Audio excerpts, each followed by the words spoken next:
श्री स्वामी समर्थ. श्री स्वामी चरित्र सारामृत अध्याय 21वा. श्री प्रसाद.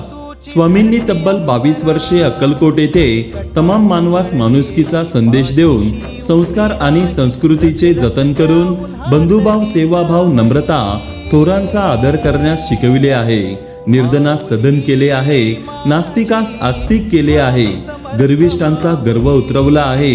विविध देवदेवतांच्या अर्धवट सेवा करणाऱ्यांना आपल्या सेवेत घेऊन निष्ठा शिकवली आहे. दुःखी कष्टी माणसास दुःखमुक्त करून नवजीवन दिले आहे. योग्यता आणि पात्रता पाहून गुरु सद्गुरु पद देऊन जगदोद्धाराचा हा नंदादीप अखंड तेवत राहील असे नियोजन केले आहे. त्यासाठी स्वामीसूत, देव मामलेदार, बाळाप्पा यांसारखे अनेकोत्तम असंख्य अंतरंगी शिष्य बनविले. मानव देह धारण केला की देह विसर्जन करावे लागते, म्हणून चैत्रवद्य 13ला इसवी सन 1878 साली समाधी घेण्याचे श्रींनी नाटक केले. कारण पुढे सद्गुरू पिटले महाराज, सद्गुरू परमपूज्य मोरेदादा यांच्याद्वारे श्रींच्या प्रचार प्रसारासाठी दिंडोरी प्रणित सेवा मार्गाचे नियोजन आधीच झाले होते. म्हणूनच विष्णू बळवंत थोरातांकडून श्री स्वामी चरित्र सारामृत हा महान ग्रंथ स्वामींनी लिहून घेतला.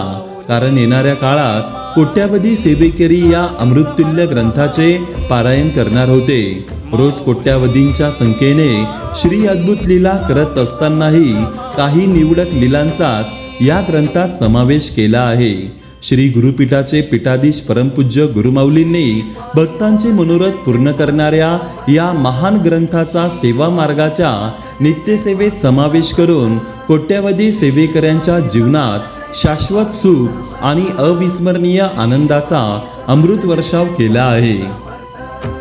नवरत्नांची खाण माऊली, जन्माची पुण्याई माऊली, रंज